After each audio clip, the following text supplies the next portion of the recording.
1 Samuel tells the stories of King Saul and David. The Israelites reject the leadership of the prophet Samuel, asking instead for a human king. In response, God appoints Saul as king. However, Saul tries to maintain his throne through human means rather than faith, and is eventually rejected by God. God then chooses David, and the narrative recounts the hardships David endures before becoming king. Chapter 1.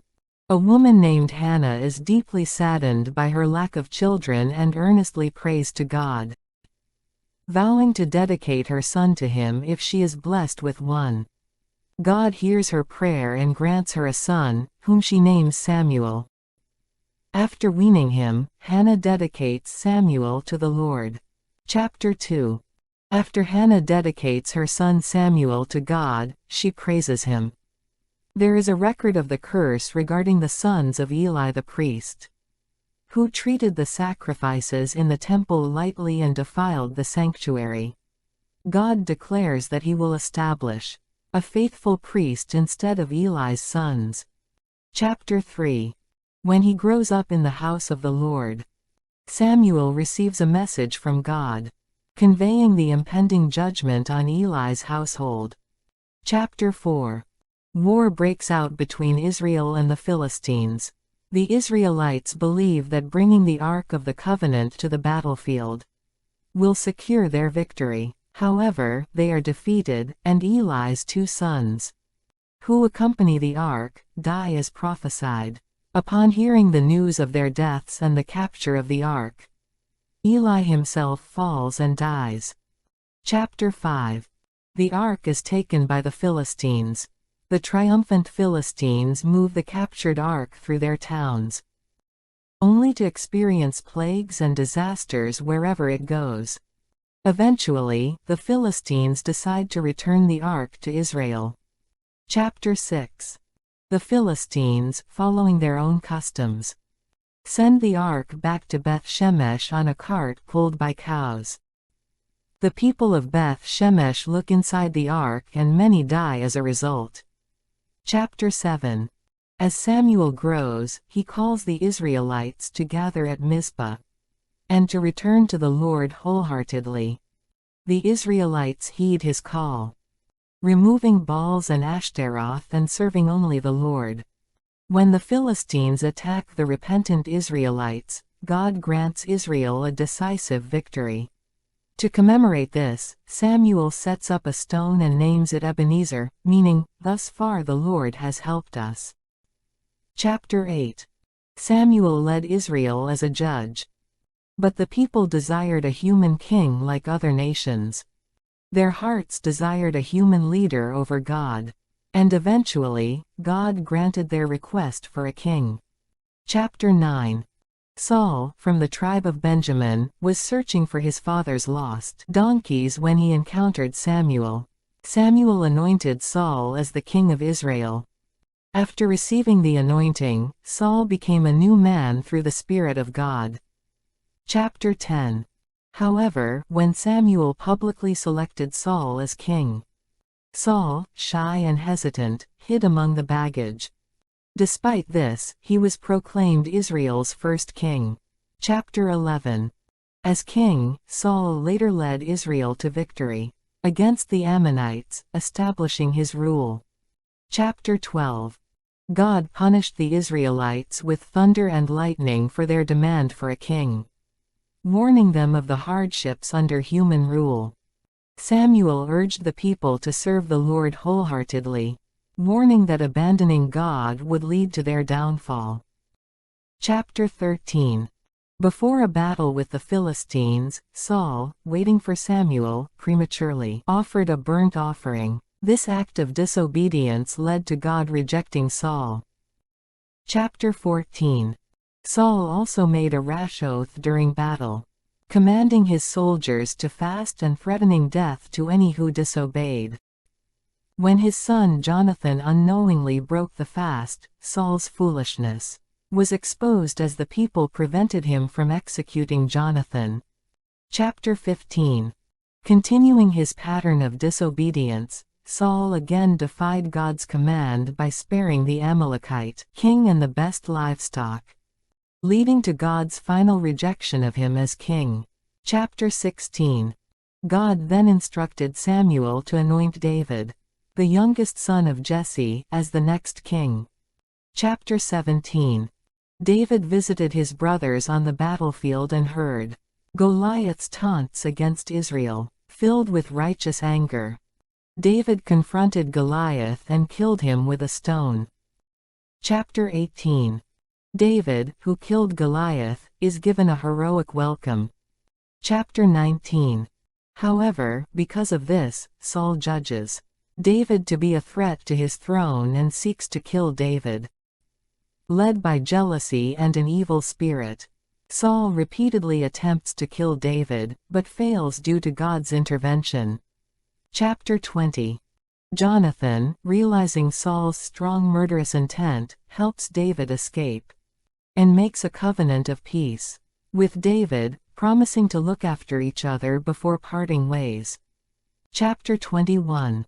After receiving help from the priest Ahimelech, David flees to King Achish of Gath. However, Achish's servants become suspicious of David, who killed Goliath, and David avoids danger by pretending to be insane. Chapter 22. Saul kills 85 priests for the supposed act of giving bread and aid to David. Only Abiathar escapes and flees to David. Chapter 23. Saul pursues David to the wilderness of Ziph. But David avoids danger when Saul retreats upon hearing news of a Philistine invasion. Chapter 24. David gets an opportunity to kill Saul in a cave at the stronghold of En-Gedi, but spares him, saying he cannot kill the Lord's anointed. Chapter 25. Nabal, a rich man in the wilderness of Paran, mocks and rejects David's request for help. Enraged, David sets out to harm Nabal, but is turned back by the wise words of Nabal's wife, Abigail. Later, Nabal falls ill and dies after hearing of this. Chapter 26. Saul pursues David again to the wilderness of Ziph, where David spares Saul's life once more. Chapter 27. Weary of continuous pursuit, David enters Philistine territory. He helps Achish, son of Mach, king of Gath, and resides in Ziklag for a year and 4 months. Chapter 28. After Samuel's death, Saul expels mediums, but seeks one out in desperation before battling the Philistines. There, he hears of his impending death. Chapter 29. When the Philistines and Israelites go to war, David, in Achish's camp, intends to fight against Israel, but returns to Ziklag due to the discomfort of other Philistine soldiers. Chapter 30. Upon returning to Ziklag, David and his men find the city burned and their families taken captive. David pursues and rescues all captives, showing God's rebuke of David's mistake in aiding the Philistines. Chapter 31. In the battle between Israel and the Philistines, Saul's army is defeated, and Saul, along with his 3 sons, is killed, bringing 1 Samuel to a close. 2 Samuel speaks about the fall of Saul and the establishment of David's dynasty. David unites the nation and achieves numerous victories but sins with Bathsheba. Although David sins secretly, God disciplines him, resulting in severe family discord and leading to Absalom's rebellion. Samuel teaches that while God forgives sin, it still has serious consequences. Chapter 1. When David hears the news that all of Saul's family died in battle, he grieves deeply for Jonathan and Saul. Despite Saul being his enemy, David is greatly saddened by the death of the anointed king of God. Chapter 2. Afterwards, Saul's son Ish-bosheth succeeds to the throne, but the kingdom gradually weakens, and David becomes king of Judah in the south. Chapter 3. Abner, the commander of the northern Israelite army, tries to surrender to David, But Joab kills him out of personal revenge. David curses Joab upon learning this. Chapter 4. Finally, Ishbosheth, the king of northern Israel, is assassinated by his subordinates, leading to the fall of Saul's family. The elders of northern Israel request David to form a unified kingdom. Chapter 5. David becomes the king of the United Kingdom, and wins a battle against the Philistines. Chapter 6. As David transports the Ark of the Covenant to Jerusalem, Uzzah dies for touching it with his hand. David then orders the priests to carry the ark on their shoulders. According to the law, David dances joyfully like a child in front of the ark. Chapter 7. David desires to build a temple for God. However, God declares that David's son Solomon, rather than David himself, who has shed much blood in battles, will build the temple. God promises that David's throne will continue and the nation will be at peace. Chapter 8. David's kingdom grows stronger, and God grants him victories wherever he goes. Chapter 9. David remembers his covenant with Jonathan and restores the property of Saul's family to Jonathan's son Mephibosheth. Chapter 10. David sends condolences for the death of Nahash, who helped him during his exile. But the Ammonite king insults the envoys. This leads to war between the two nations. Chapter 11. During the war with the Ammonites, David commits adultery with Bathsheba while staying in his palace in Jerusalem. Upon learning of her pregnancy, he tries to cover it up by granting her husband, Uriah, leave from the battlefield. Uriah, a loyal soldier, does not go home and stays with his men. So David has him killed in battle. Chapter 12. David brings Bathsheba into the palace as if nothing had happened. However, God, who knows everything, sends the prophet Nathan to rebuke David.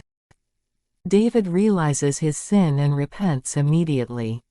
But God's discipline falls upon his family. Chapter 13. There is incest and murder among David's children. David's son Amnon rapes his half-sister Tamar, and Tamar's brother Absalom kills Amnon in revenge. Chapter 14. David is heartbroken over Absalom's absence, and does not properly govern the country. Joab brings Absalom back, but David refuses to see him. Chapter 15. God's discipline for David's sin manifests in Absalom's rebellion. The rebels enter Jerusalem, and David flees in tears. Chapter 16. As David flees, Shimei curses and hurls insults at him. David refrains from killing Shimei, believing the curses are from God. Chapter 17. Ahithophel, David's former advisor, joins Absalom and suggests pursuing David and his troops. However, Hushai, who wishes to help David, thwarts this plan. Chapter 18. In the battle between David's forces and Absalom's rebels, Absalom's beautiful hair gets caught in an oak tree, and he is killed. Chapter 19.